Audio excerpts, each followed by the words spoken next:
Welcome to Remembering Your Oneness with Zane Daniel and Monica Kupiec, where we know everything, and so do you.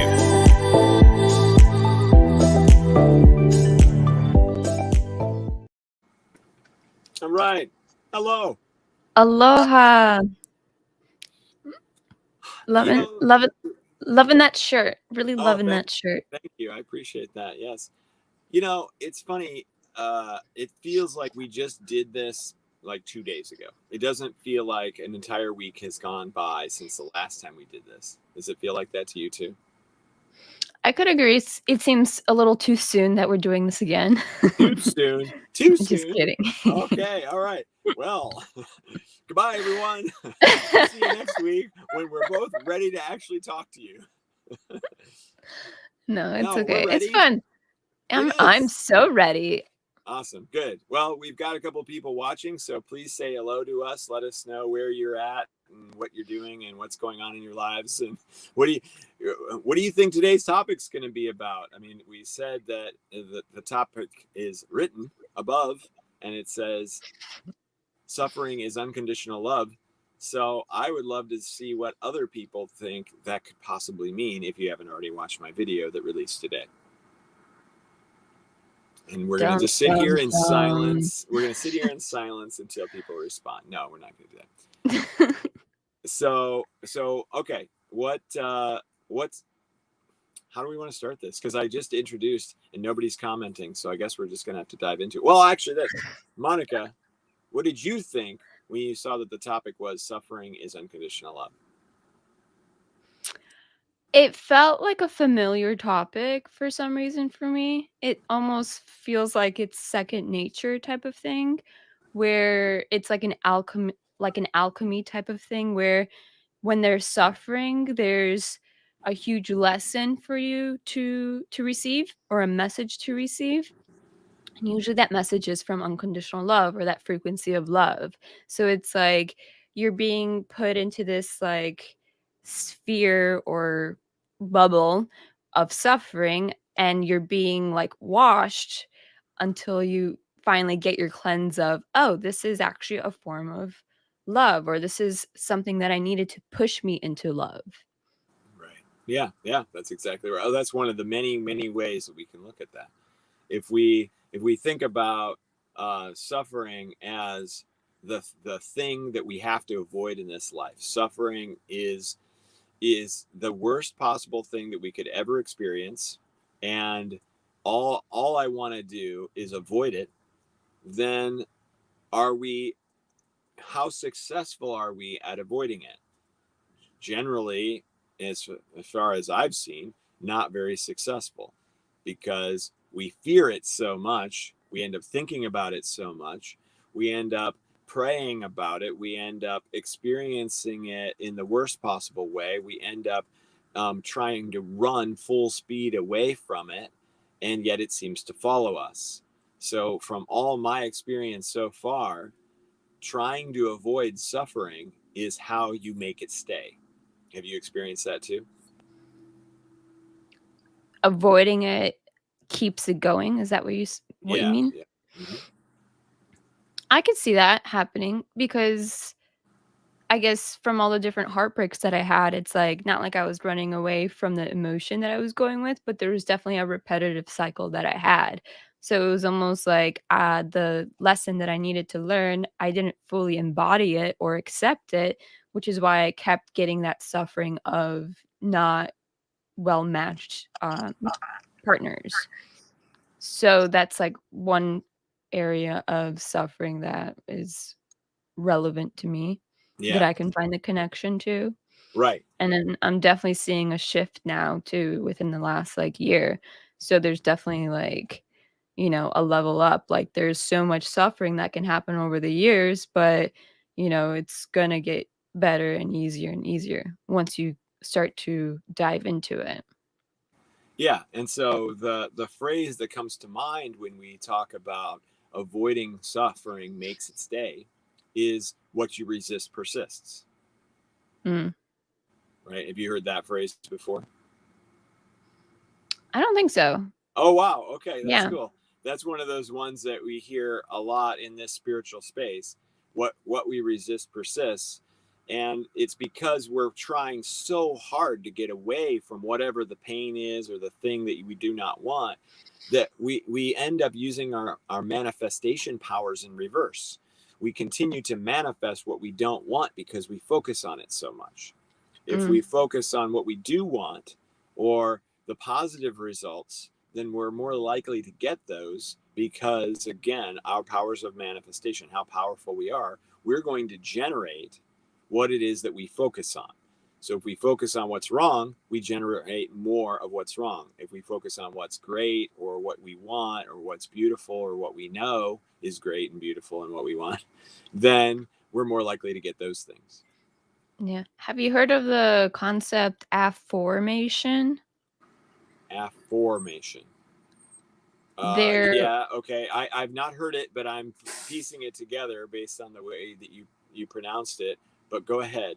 maybe it's pronounced differently, but it's just how I pronounce it. But it's like you're already telling yourself that you have this, or you're already embodying it instead of saying like I am unconditional love. It's like literally like knowing that it's already happened, because sometimes the I am is like a future state, in a way. You can kind of tone it in that way, like, "Oh, I am." So your thoughts are already like, "Oh, well, I am gonna be this," or "I am gonna be that." But it's like rephrasing these words so that way it's totally, like, within the present state. I might be explaining it wrong, but there was something that clicked when when I saw, like, affirmations come through. Yeah, I wonder what. Yeah, I don't know if I totally get it based on how you described it, um, but it's interesting because whenever we do these things where we kind of change the word a little bit to insert another word, it's Yeah. always interesting because we get to see. Um, okay, so affirmation, just like affirmation, focuses on the positive. It is the same, except it's asking a positive question rather than using a statement. So Yes, an that's what it was. right. So I just looked it up. So an affirmation is saying I am unconditional love, and then the affirmation might be saying, "Am I unconditional love?" And then maybe what happens there. So you've asked the question, then what? Mhm. You ask the question, then it rewires your brain to think that, "Oh, yeah, I am this." Because instead of stating it as a statement, it's just a statement, but then when you counter that question, kinda like saying like, "Oh, you're really judgmental," and then you're gonna constantly think like, "Am I judgmental?" And then you embody that, like, judgment type feeling versus like, "Am I unconditional love?" It's like, "Hell yeah, I am." Like, your vibration then changes because it's like, "Yes, I am this." Like, Mhm. you're answering that question. Right. And so the whole affirmation where you're saying I am unconditional love, everybody likes me, everybody, that sort of Mhm. thing, it was kind of made fun of a little bit. And if we look at pop culture here in the US especially, you can think of Saturday Night Live skits where the character is saying everybody loves me, everybody thinks I'm great, and then Yeah. of course he's the butt of the joke, right? Like he's trying to convince himself of something that isn't true. So I do like the affirmation idea where you ask the question, because that also helps you develop your ability to speak to your guides or to your higher self or whatever, because Mhm. who's going to answer that question? It could be your Yeah. own mind, which is fine, but it could also be a divine thought that comes through your crown chakra, your third eye, and now you're actually talking to your guides or whatever, and that's a beautiful approach to take. So Yeah. I like that for multiple reasons.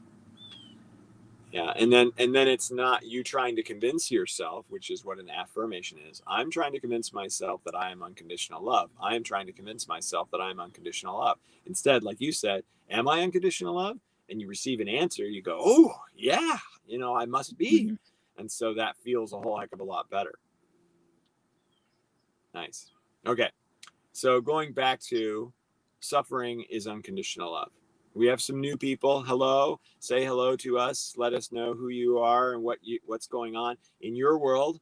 And tell us, how is suffering actually unconditional love? We're going to talk about that. I feel like I'm about to say we're going to talk about that after this. Let's, we shift to commercial. Here we go. We're going to commercial. Hi everyone, I'm a commercial, and I'm so happy to see you. Okay, now I'm done with that. We're bringing it back. There it was. And back to your show. Oh my God, we lost half of our viewers. They were just like, he's too crazy. I can't do this. It's making me smile. I'm sure other people are smiling too. Okay, yes. All right, so nobody's responding, so fine. What were you going to say? I was going to say to the people that haven't watched your video, aka me, what do you talk about in your video about suffering and unconditional love? Sure. So one of the things that we, okay, if we go on the foundation that what we resist persists, and we absolutely hate our suffering and want to do anything we possibly can to make it go away, then we are only going to incur more suffering. That is generally how it works. Mm-hmm. So if we look at it in the opposite way and we say, hey, suffering is positive. Suffering brings me positive experiences, brings me new possibilities. It brings me growth and expansion. It brings me lessons. It brings me power, because if I can handle my suffering, then all of a sudden I realize how powerful I am. It goes on and on.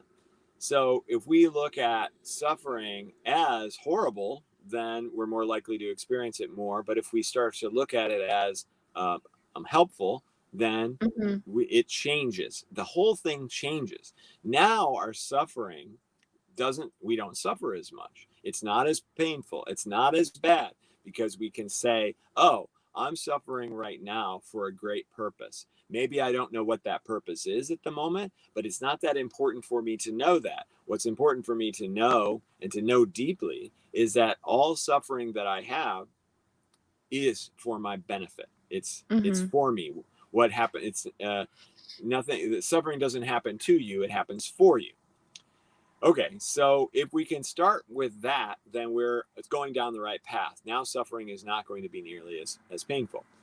But to be able to say that suffering is unconditional love is really kind of a tough statement to make, because those who are deeply suffering will say there is no way that this is unconditional love. This is this is torture, and I'm sorry, but unconditional love is not torture, Zane. You don't know what you're talking about.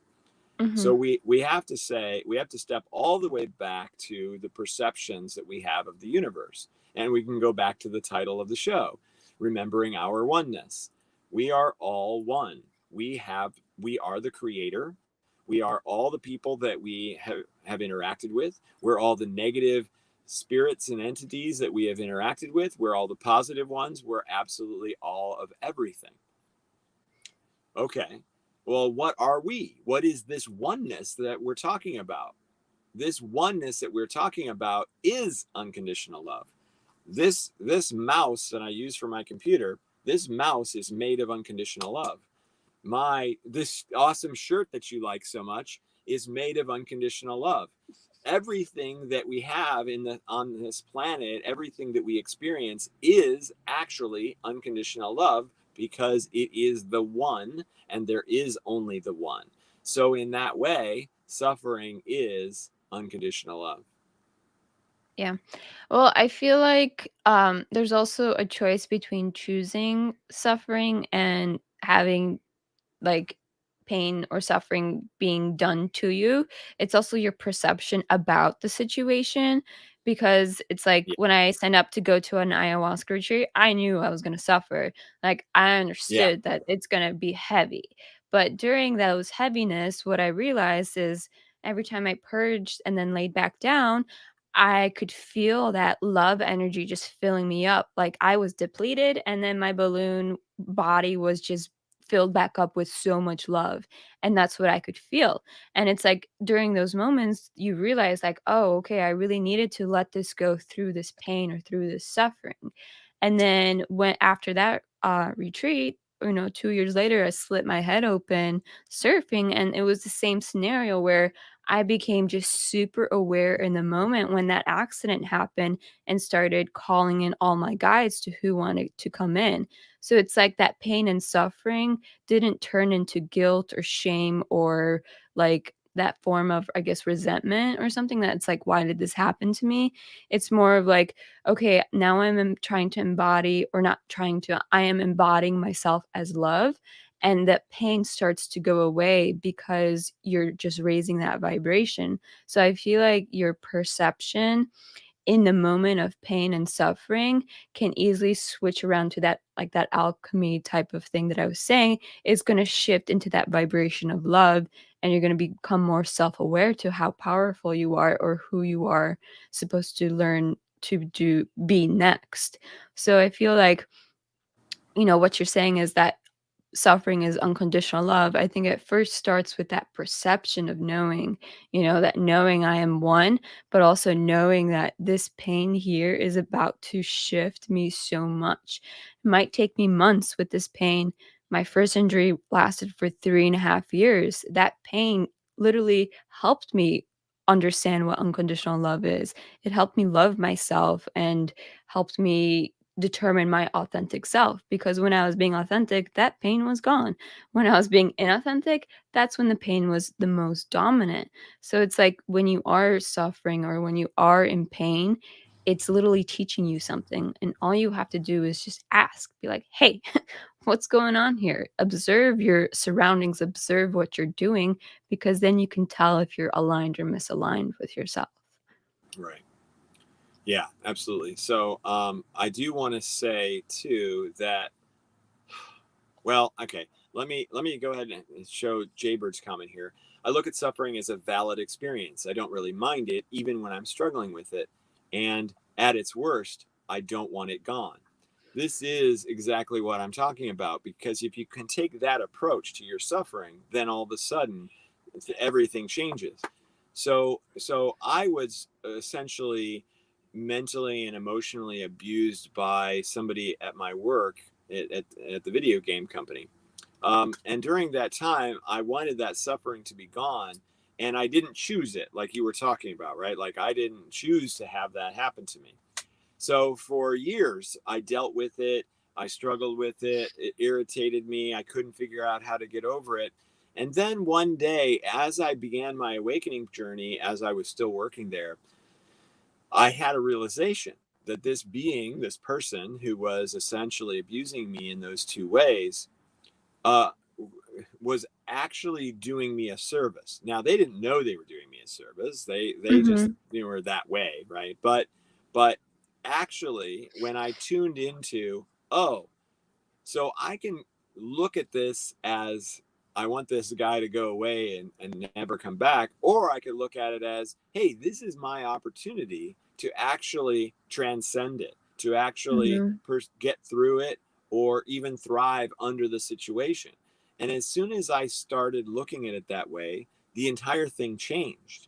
Now I wasn't in fear anymore. I wasn't worried about what he did, said, or thought, or whatever. And and I got so fearless with it that I actually started standing toe to toe with him and saying, hey, this isn't cool, even though he ranked above me. So it changed everything. And then as soon as I started standing up for myself and for others that he was abusing, then the abuse began to cease. Like that's what Mm-hmm. he needed. He needed somebody to actually do that. And so I was rewarded essentially for shifting my perspective of the situation. So this is why it's so critical. This is why I talk about it so much, because you can frame whatever negative situation that you have as something positive, and then you get something out of it. You wouldn't know, Monica, how much I quote you on this one thing, because you said that you felt like enlightenment was when you could go home and move in with your parents. I tell people this all the time because it really helps frame what they've been doing their entire lives. Like, oh, I thought enlightenment was being at peace and in a beautiful, incredible, loving state. Well, it is, but you've got to be able to maintain that even under the most adverse circumstances. And not that living with your parents is the most adverse circumstance, but for many who didn't have the best relationship with their parents, that is a really difficult challenge, and most people resonate and really well with that one. Yeah. Well, speaking of challenges, what about this challenge that you face with yourself with when people brush their teeth? I wonder when this is coming. Oh, all we got to do is do this. All right, then it's no problem anymore. It's perfect. Yes, yes. Okay, I know you're you back. hate You're this. right. Why do you hate this so much? Okay, so I don't hate it. So what happens is anytime that I see someone brushing their teeth, hear them brushing their teeth, or whatever, I get these very, the fingernails on a chalkboard thing. Yeah, That is exactly what happens to me when I see someone else brush their teeth. but that's So unconditional love, isn't it? exactly, yeah, yeah, yeah. And it's funny because I tell people about it because it's so unique. I don't think I've met anybody who has ever said that bothers them.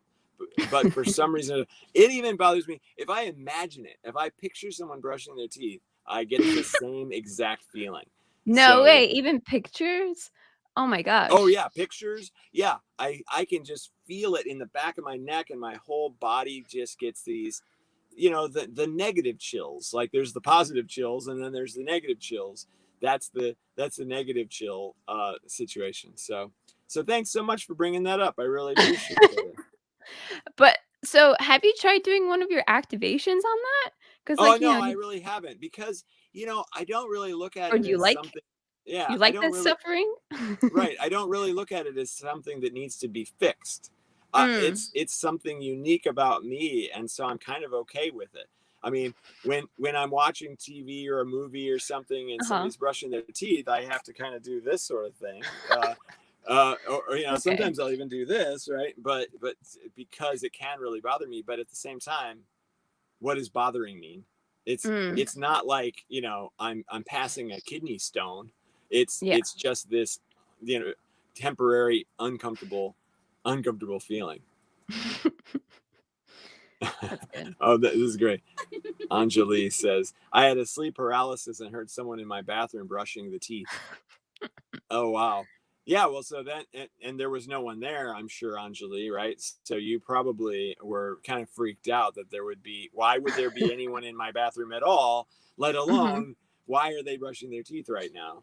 That's great. For me, it's one of those, like, comforting sounds, like, I, like, truly Oh like wow, the sound of it. that's It's like the interesting. sound of self-care or something like that. It's Hmm. the sound of unconditional love for me. Hmm. Right. Yes. The sound of unconditional love. Excellent. Okay. I like that because I can shift my perspective of the teeth brushing thing Well, I being mean, like, unconditional love. it's someone taking care of themselves, like, they're brushing their Sure. teeth, so it should be like I mean, not should, because that's an ego, that's a judgment, that it should be a Right. happy sound, but, like, I don't know, like, for me, it's like a comforting sound when I hear someone do it. Right. Yeah. And so, like, Jaybird, who we live in a very small space, right? So she will brush her teeth. She talks about it right here. She pulls the curtains over her face and turns on the music very loudly. But, I tell her that she doesn't have to do all that. She still Yeah, does it anyway out of respect for me, which is great. But it isn't necessarily as bad as she might think that it is. It's yeah. just one of those things that I would prefer not to engage in. And it's funny because she'll be just talking to me and brushing her teeth, and I'll just kind of look at her like, what you're doing right now. And she's like, oh no, oh my gosh, okay. So you're probably not paying attention to what I'm saying anyway because this is happening. So it's one of those funny things. Yeah, but her doing those actions of turning the music on loudly and making sure you don't see it is a form of unconditional love It too. is Yeah. absolutely, yeah. So it's like your pain is actually helping her to embody that unconditional love to make sure that you feel good or that she's already brainstorming ways to not like avoid it, but to make sure that you're comfortable. Right. And she also brainstormed ways with you on how to make me uncomfortable live. So I don't know really how much of that is unconditional love. No, of course it is. It's all unconditional love. And It's it's all been months. Every episode, we're like, "Oh, when are you gonna do it? When are you gonna do it?" And I have actually was like, "No, it's not time yet. It's not time yet." And then this one was just, the icing right. on the The cake, topic the was cherry right. on top. I know the story of all this. I know you were going to do it a bit during a grief episode, but then it was like, oh, that seems inappropriate when we're talking about grief. So I know I had my toothbrush out too, and it's like, "Oh, this is not the vibe to be to be doing this." right, yeah, But I that's listen great. to my intuition, so it's more of like not when I'm gonna do it or like, putting my devil ears on and like, making me feel uncomfortable. It was done with intention. Like I knew there was gonna be a right time to talk about this. Right, yes, that's great. All right, time. This very important and deep topic of the toothbrushing thing. Uh, yeah, and I don't think fingernails down the chalkboard have ever given me an actual problem. Just the toothbrushing thing. It's weird. Well, going back to like grade school when teachers would write with chalk, I actually cringed at that one. I Oh yeah, actually didn't like it. the Yeah. squeaking of the The chalk. squeaking. Yeah. Yeah, yeah. Okay, I want to read Mandy's thing. I had a major fear of judgment from others and didn't feel comfortable in that judgment until I realized it was me ultimately judging herself. Until I realized that, I hadn't unconditionally loved myself for years. We are our own worst enemy. But once I came out of that chrysalis, it might be a cool word that I don't know. Amazing things started happening in my life. So that's great. Oh, that's where butterflies come from. I'm being told through my ear. That's awesome. Thank you, Mandy. Yeah, absolutely. So if you are in a state of fear of judgment from others, that means so many things. That means that you are also judging others, most likely, Mm. and you are judging yourself. All those three judgment things. It's very rare that somebody is like, they judge themselves very harshly, but they don't judge anyone else, and they don't worry about being judged. That almost never happens. It's Mm. If it's one, it's all three, almost across the board. So if you think about it and you go and you think that you're just one of those, if you think, okay, I only judge myself, I don't judge others, check again. You probably judge others way more than you realize. Oh, I judge others, but I don't worry about being judged. Check again. You probably do, but Mm. it's happening at a subconscious level. So that's a great point that you've made, Mandy. Thanks for bringing that up. What about the topic of because pain could also and suffering can be like a stage performance fear Yeah. where you have this embody of like being seen. Yeah. So where does that stem from with switching into the unconditional love state of being able to perform? Is that just like low self-esteem or is there like a different correlation to that type of suffering? I love this one because what's actually happening when you are afraid of being in front of an audience, then you are afraid of being perceived incorrectly. You're afraid of being seen as bumbling or wrong or a mess or whatever. And so that's what's great about it is that it's afraid you're having fear of judgment from the audience. Mhm. So the craziest thing about that is that when you have that much fear of what the audience thinks of you, then you are going to be so nervous that you're going to make that true, where you're going Mm. to not be able to deliver the message as well and be scattered and so forth. And so you're going to reinforce that to yourself. Oh gosh, I can't get up in front of an audience. I can't do it. I'm an idiot. And Yeah. what's kind of funny about that is that in many, many cases, when we're sitting in an audience and we're watching someone and they're nervous, what do? we don't usually go, get that person off the stage, they're an idiot. We instead go, oh my gosh, I'm really pulling for them. Oh, I really hope they can get this figured out. I can't wait for them to hit their stride. Or, boy, I really hope that this doesn't bother them too much, or on and on.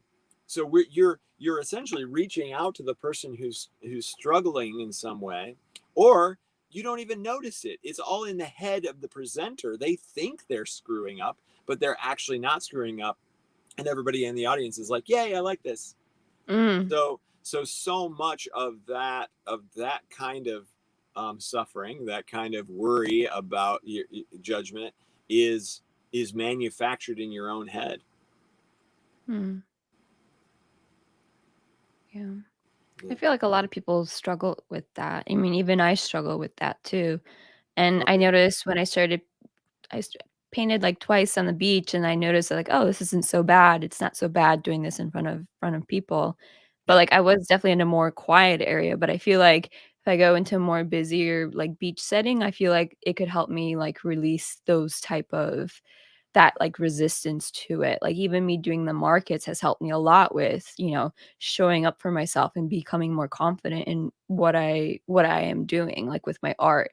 So it's like almost like the pain and the suffering is teaching me like to be more myself because it makes me feel so uncomfortable. It's like, what do I really stand for? And then breaking through that pain and that suffering. Cause now when I go to markets, it's like, easy breezy. It's like so much fun. So it's still like I feel like if someone is going through something like that, it's like you gotta keep going or you gotta keep pushing through it until you feel that, that breakage from it, and then unconditional love can flow through you, through your words or through your art or through your music. Um, Oh yeah. yeah. I have had the fear of public speaking pretty much my entire life, and I can't even tell you why. It's not like I had some traumatic experience about speaking in front of others as a child, and now Mhm, that's just a prevailing thing. But what I did is I put myself in situations as much as I possibly could to practice, to be in front of a group, to be the one that had to speak. And while it helped, it never fully went away until I started doing activations. And mm, one of the activations that I did and I have it for free on my website, it's a remove nervousness activation.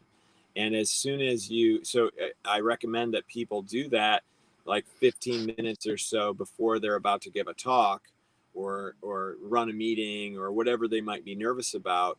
And it's amazing because it totally clears all that stuff, like that vibration in the chest, or the butterflies in the stomach, or the cloudy mind, or all mhm, the shaking hands, or whatever, all the different symptoms that come along with nervousness in front of a group. Is like immediately eliminated. And I got to do it before I gave a talk in front of more than 100 people, like 120 people, at a pretty prestigious event. And I was mhm, pretty nervous about it leading up to it. But about 10 minutes before I gave the talk, I gave myself that nervousness activation.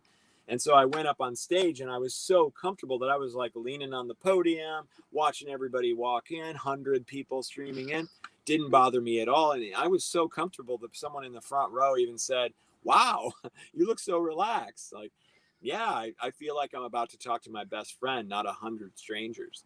So it, mm, it really made a difference. And once I did that, then it retuned my nervousness. So I wasn't tuning in to the same nervousness experience anymore.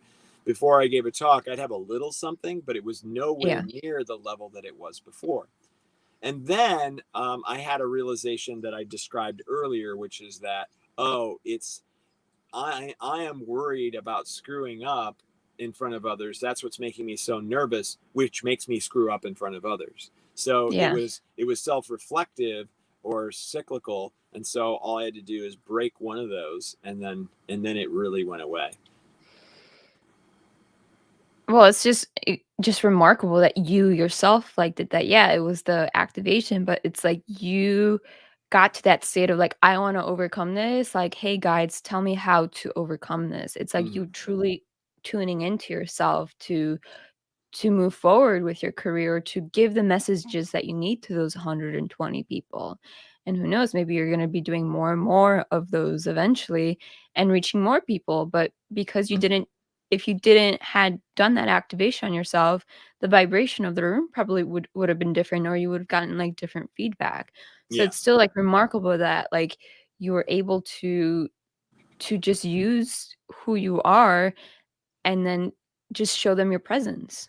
Yeah, thank you. Yeah, and it was cool because there was like a handful of people in the audience that kind of gave me a little standing ovation, which was my feedback that okay, Mhm. it worked, and I was able to deliver the message clean and clear rather than Mhm. having to battle with nervousness and remembering what I'm supposed to say or all those different things that come Yeah. up when you're in that situation. So yeah. Yeah, because then you were speaking and flowing with unconditional love, or through your source and through your guides. You're Yeah. channeling then, instead of, reading something scripted. Because even Right. when you read something scripted, your guides are gonna be coming through like, "Oh, wait, we gotta Oh pivot yeah. and shift and elevate this message even more." Right. And it wasn't scripted so much as there were categories. And I can even forget the category, right? Like, oh no, there's a category that's supposed to go here. And I can't think of what it is. So, Mhm. but it all flowed smoothly. And, I was starting to do a lot of speaking engagements before COVID. So the original Mm. reason that I got on the road 2 years ago was to go around and give talks and so forth. But all that dried up and it still hasn't really resumed. So I've had to change, just like everybody. I've had to just shift into a new way of doing things. Yeah. And what you're doing is very remarkable too. Oh, well, thanks. Yeah, ditto right back to you. Yeah. Yeah. All right. So let's see here. We have lots of wonderful conversation going on in the chat room with the participants. So we love that there's a little bit of a community of amazing folks like Mandy and of course Jay Bird and Anjali. And somebody else just joined us. Hello, beautiful soul. Right back to you. Unfortunately, it says Facebook user because you're in the group where you actually have to click on a link to put your name in for your name to appear. But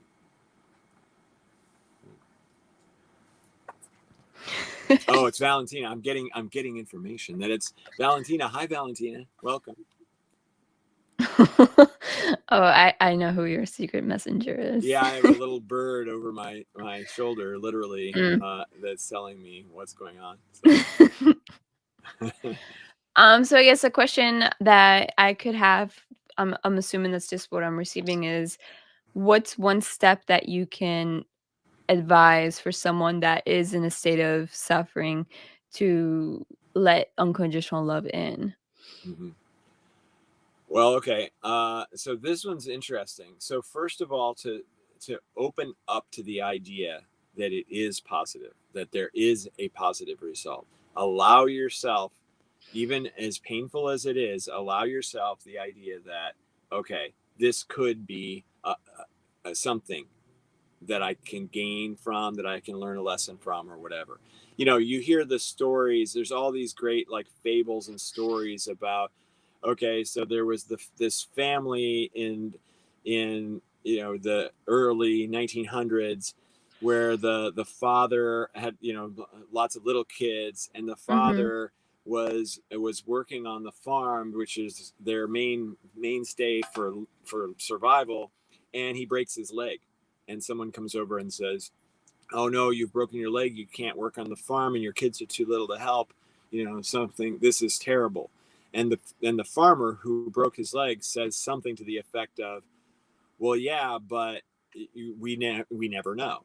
And then Mhm. a week later or something, there's World War One, and there's a guy who comes by that says we're drafting people into the war, and they take a look at him and his broken leg, and they say, oh nope, we're not going to take you. You're injured. And so Yeah. the neighbor comes by and says, wow, what a fortunate event. And the farmer says, well, we'll see. And this just keeps happening, like, oh no, a terrible thing. And then that terrible thing turns out to be amazing. But then the amazing things turns out to be terrible. And it just kind of keeps in this sine wave pattern. that is all again teaching you about how to look at your situation. Yes, you can look at it like this is amazing, and it could turn out to be not amazing, or you can look at it as this is freaking terrible, the worst thing that could ever possibly happen, and it might just turn out that something amazing will happen to take its place. If you lose something, you've lost it so that something new can replace it, so on and so forth. So if you are in this place of saying this suffering is terrible, I say at least the first step is to open up to the idea that maybe it's not. There's more Mm, steps, but I'm going to shift it back to yeah. you so you can give some thoughts. Yeah. Well, for me, it would be just being present that you're in this situation and then not judging it that it's bad or good. It's just Right. being in that present state of, again, like I said, like just calling in your guides to see what's coming through. Like I slit my head open. I don't like, I could have had fear be my first instinct, but my first instinct was to call in my guides, to call in whoever wants to help me during this situation. That was my flight or fight, like fight mode. So again, like if you feel that you're just suffering so bad, or you're just, you just broke an arm or you broke a bone, or, maybe you like crashed into someone, like a car, like a little car accident, or maybe it was a major car accident. Like be present instead of that letting fear come through first. Like that may take, a moment or two to realize like, oh shit, like you can say, oh shit. Like I think I said, oh shit, when I sliced my head open. It's like, huh, like what was this? But then automatically you just start to channel what else there is within that situation, because you're never really alone. And I think when something traumatic happens or when you're in a state of pain, you feel you're alone. And I think the first step is knowing that you're not alone in the situation. Right. Because yeah. Okay. So another step that I talk about all the time is saying, okay, ask yourself deep down, this deep knowing that you have. Are you going to get past this suffering in your life? Mm, Do you know for sure that you are going to get past this suffering? And most of the time, when we dive deep enough, we realize, oh yeah, this is just temporary. When you frame the problem as temporary, because maybe you have some sort of chronic suffering, and if you frame it as chronic, meaning it's going to happen for the rest of your life, then the suffering is even worse because you feel like that there's never going to be an end to it. But everything has a solution, and so if you also dive deep and tap into that knowing that it's going to be over, it changes the framing of the suffering. You go, oh, okay, this is just temporary, I'm going to get through this. And I say this frequently: if I have a suffering moment and someone is trying to help me through it, I just go, I appreciate this, but you know what, I know that this is temporary, and I mm, kind of need to experience it for a short time, and then it's going to go away. So let me go yeah. ahead and do that, and I know I'll be fine. So that it's just like getting a cold. Do you think you're going to have a cold for the rest of your life, or do you know that you're going to get over the cold? You Yeah. know you're going to get over it. So now you don't get there, lay there and go, oh my gosh, I'm never going to be able to sleep again. No, you just say, well, for the next couple of days I'm probably going to have some trouble sleeping because my nose is all stuffy or whatever, but that will clear itself up on its own. So that just that attitude, that approach really changes everything. Yeah. It's like a form of acceptance that you've accepted that you're in this state of suffering. So you're just going to follow through it. And it could be, a day or two, or it could be a couple years that you're in it. But it's Sure. like that form of acceptance that helps you to wake up or helps you to return to the present state and slowly but surely start to remember, your truth, or as we say, your oneness. Right. The next thing then is gratitude. I mean, I do a thing where you walk up the full frequency chart and you say Mm, acceptance, optimism, and excitement. But if you don't want to do all of that, jump to gratefulness and say, okay, even though I'm suffering in this way, I'm grateful that I have. And then, maybe you've got a support system. You've got people in your life that are going to help you through this. Okay, then I'm grateful that I have that support system. Maybe you mhm. have you're in physical pain, and so maybe you have a comfortable place that you can go while you experience this physical pain. Well, you can be grateful that for that comfortable place, because maybe, what if you didn't have that? What if you had to stand all the time while you were in Yeah. this physical pain? So, just moving, because we talk about this all the time, but gratitude is a very high vibrational emotion, and suffering and being frustrated about suffering, or being disappointed in yourself, or feeling unworthy because you can't get over it, or being impatient about it, or on and on, those are lower vibrational emotional experiences, and they're only going to perpetuate the feeling. But if you can move Mm, into excitement or gratitude, or open yourself up to unconditional love, which is essentially I love anyway despite this negative thing, yeah. then you're going to surround your suffering with a positive and high vibrational emotion, which will start to make it deteriorate, the suffering, and turn into something positive, because also you'll start to get ideas as to why it's positive. I mean, Mhm. what if you did your gratitude practice that I'm grateful that I'm suffering? Most people would go, what? No way. I'm not grateful that I'm suffering. I want this shit to be gone. But if Yeah. you can actually say, I'm grateful for this suffering because it's going to result in an increased relationship with this person, or it's going to make me stronger, or make me, whatever, then now you've actually addressed the suffering with something positive.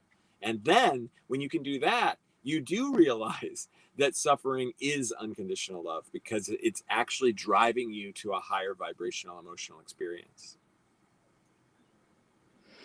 Yeah. It's really nice. Yeah. Feel Yeah. that. It's nice. This is one of those days where we're not getting a lot of questions or comments from our audience. So Mhm. I'm like, what else do we need to talk about? You've done really well with I asking feel like me people some good are, questions. like, listening because it's such a hard topic, like, it's hard to be it's definitely a vulnerable topic too, because Yeah. not a lot of people like to express, the pains that they're going through, or just, just expressing the feelings that are going on, because sometimes it's hard to understand the feelings that are happening, like, me and you, like, we've gone through a lot, and it's just natural for us to talk about these things because this is what we do, like, this is what we do and teach people. But for someone that is just really foreign to opening themselves up, or to just speaking up, like, this is probably just something they just wanna listen to right now, and maybe the next show there'll be more questions because they'll be able to integrate what we're saying, and then move forward with it, or be able to practice what we are saying, like, doing gratitude. Like, I can't just do gratitude right now about all my suffering. Like, that's just a lot in a couple seconds. So Right. it's like, I feel like this show, or this topic, it is heavy. Like, I watched your YouTube, like, very briefly, like, but the first couple moments, I could feel how heavy this is, and I'm like, Mm-hmm. "I'm not ready to, like, listen to this right now." Mm-hmm. And it's like, that's just how it is, was like, when you go through something heavy or feel it, you just gotta first integrate it. And then, the questions will come through after. Right. Well, seeing Anjali writing to us and saying that she's listening, and listening helps her Mm, open up, reminds me of something that came up in the last class, where, because she was in my last attached class, where and I don't want to say who it was necessarily that had the experience, but it was really cool because the discussion led me to ask this question: what do you need to do in order to be loved? What actions do you have to take? How do you have to be in order to be mhm. loved? Do you know what the answer is, Monica? Well, I first got love myself, so. Sure. Yeah. Okay. But the thing is, you can be loved even if you don't love yourself, Mm, right? true. Okay. So, so the answer to that question is, well, let me ask it again. What do you need to do in order to be loved? The answer to that question is nothing. Mm, And we believe, so many of us believe, that whatever that we have to do X and do Y and be a good this and be a good that in order to finally be loved. and we don't have to do anything. We get to just be, Be, and we will be loved. which is also presence, just being, presence, just being, and I love that. Yeah, There's but you something don't like, even do that. You don't do that. You because can that's be also doing, yeah. right, exactly. Yeah. Yeah. You can roll around on the ground because you like that, and you'll be Mhm. loved.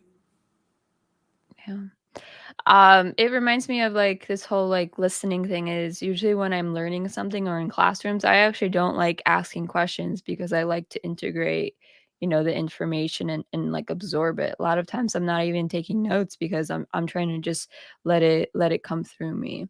So it's another form of like I guess you could say unconditional love too, because it's giving that person that's teaching you or giving you, it's just that form of, okay, let me just hold space right now and just feel what they're trying to teach me or channel through. Because we're not getting any questions, we're spitting things out like constantly versus being dictated by these questions and steering where these conversations are going.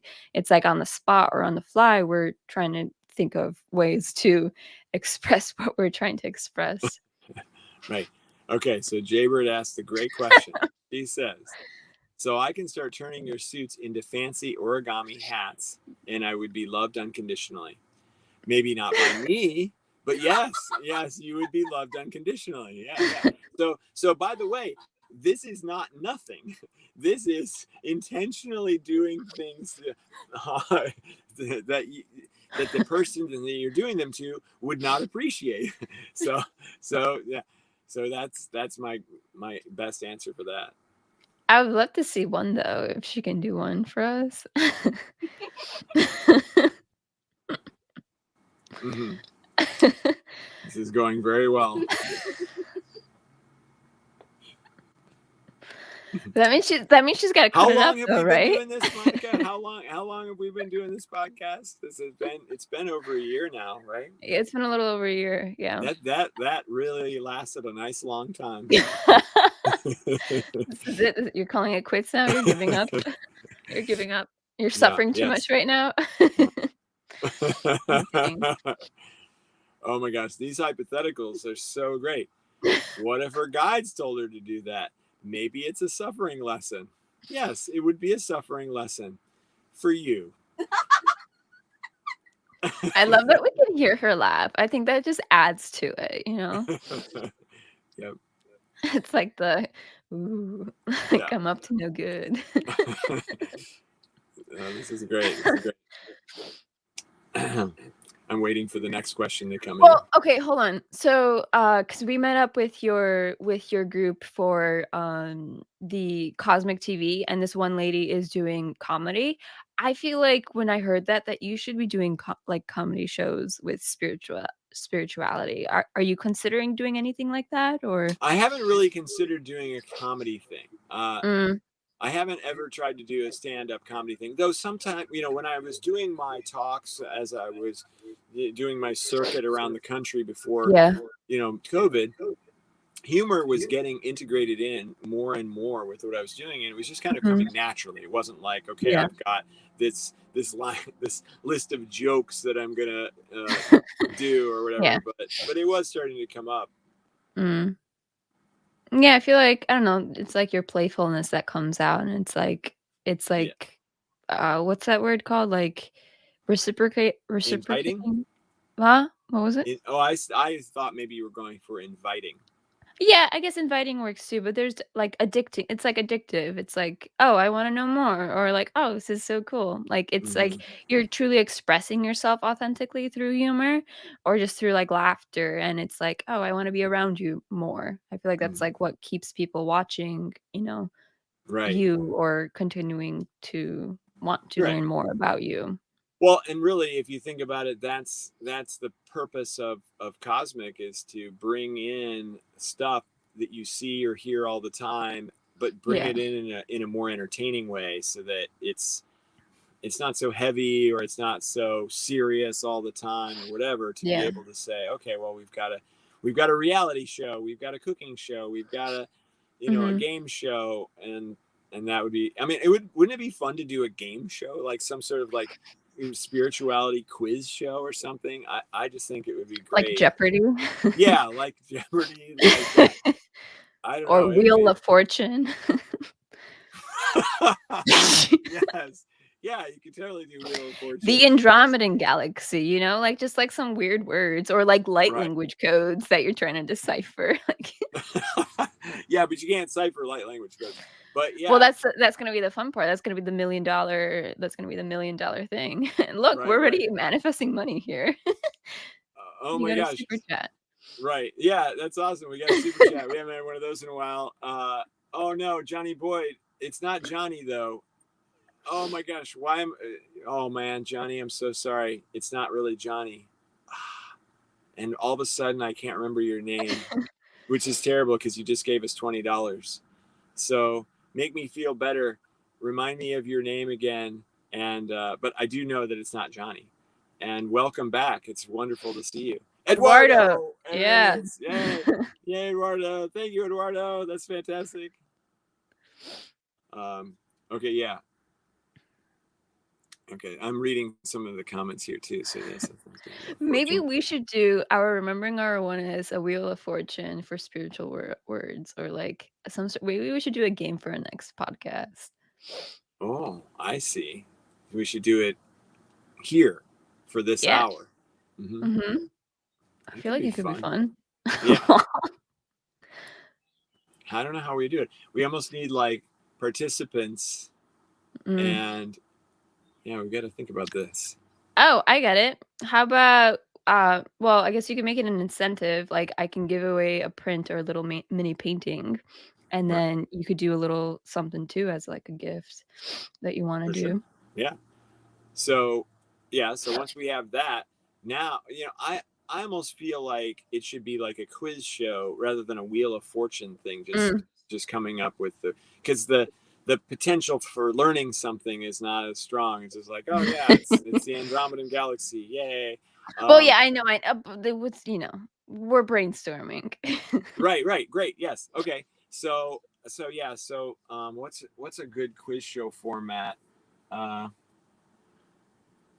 It's like what's that other game show with the ABCD option? Yeah. Who Wants to Be a Millionaire? Yeah. Right. So we could do a version of Who Wants to Be a Millionaire where we have a participant. So we'll have a third person on here that will from the audience. Jaybird, Anjali, somebody like that. Hello, Joel. Great to see you. Thanks for saying hi. We've totally derailed from our original conversation, Joel, and we're now talking about... Oh my God, I love Anjali's message. Oh, sorry to cut you off. No, that's all right. We've derailed, and we're talking about doing a spiritual game show, Joel. So give us your ideas, because we might do it on here in a little bit. Okay, so what Hi, Joel. Said? Who wants to be an ascended master? Yes. Absolutely. Who wants to be an ascended master? Oh my gosh. I love it. That is going to be on Cosmic. You have just created the most amazing thing. Oh, wow. Okay. Who wants to be an ascended master?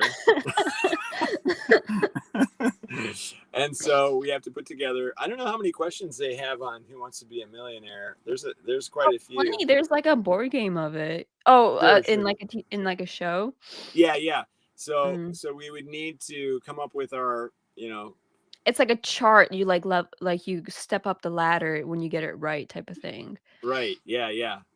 Yes, I love this. It's amazing. I've got to really think about this one. I got to watch Who Wants to Be an episode, so I can remember. Well, because then like there can be like an ask the audience like type of action, or like call phone a friend, or the elimination, the ABC, to make it easier.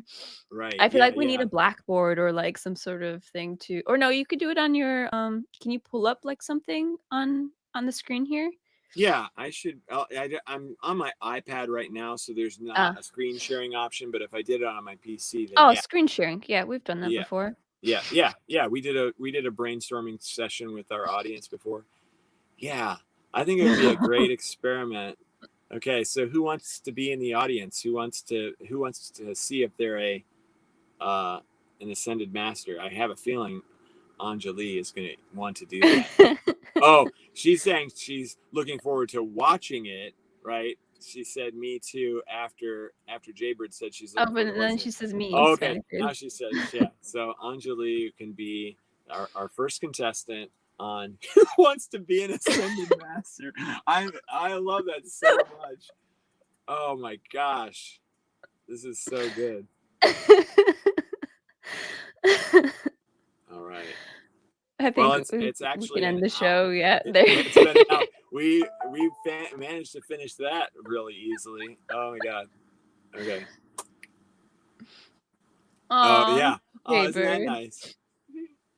Yeah. So she wants to be the winner. Just to get a print for me. Yeah. That's pretty awesome. All right. So we have some work to do. And I think it was Jaybird who suggested. What she said. Oh yeah. Maybe advertise that for a few weeks before hosting it so we can have more participants. Yeah, I like that too. I mean, because I don't really advertise the heck out of this, as you know. Yeah. But I would probably advertise the heck out of Who Wants to Be an Ascended Master. Yeah, because then we can get a pool of people, and then we randomly select someone, so it's like done at random. But or we can do like increments where it's like a 15-minute period for people. That way we have 4 people within the hour or so, or just make it more interesting. Yeah, it would be fun if we randomly drew from the audience and then they came on. Yeah. But they would have to be able to connect up and everything. It could be a little bit on the slow side, but we could figure something like that out. It would be we have tons of people watching today, and so right. Okay, so I want to answer this question from Fajiha. Is it possible for a medium to remove a spirit attachment from someone who suffers from an attachment? It depends on that medium. Some mediums do have the ability to do that, and some don't. The thing that we run into all the time, Faji, is, and I don't know if I'm saying your name right. You can fix me on that if you want. Is that those who can remove entities are generally very powerful, and they can remove them. And the only thing to watch out for is if they come back again. And that's what I run into a lot, is that people, they'll go to shamans and light workers, and they'll remove their entity for them, and they'll feel really good for maybe a week, maybe a day, but if they aren't totally at the highest vibrational frequency, if they haven't stepped into their power, if they haven't corralled their mind to some degree, then they're going to end up just getting the attachment back. So it's really important that you go for more of a holistic approach where you're learning all of those things as well as having the entity removed. And actually, if you learn all of those things, then you'll be able to remove your own entities and you won't have to deal with it anymore, which is exactly what I teach people how to do, by the way, if you're interested. So that's the answer to that question. Thanks for that great question.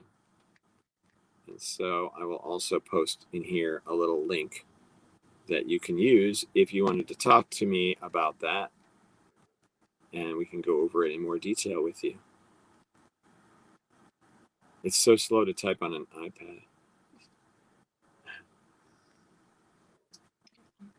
Oh, Joel, I'm sure Zane will get back to you. He barely responds to my Facebook Messenger messages, so just hang tight. Oh, I'm Joel, sure you'll. Okay, cool. Yeah, Joel, I will check my Facebook Messenger. We might not have been friends first, Joel, and so it might not have showed up in my regular list. I did kind of go through my list today, but it may be that I just need to look at the other list. And so I will be happy to do that, Joel. Because we've got another class starting up on Tuesday, actually. So I would love to get some people in. Okay. Well, thank you everyone for joining us until how to be an ascended master episode. Yes. No, what is it called? What is it? No, it's called something else. How to be an ascended master. Yeah. Who wants to be an ascended master? Who wants to be? Right. Okay. Thanks, Anjali, for that great idea. Thanks, everybody, for your awesome questions and your responses and dialogue with each other. We enjoyed you very much today. So we'll see you next week. Aloha. Bye.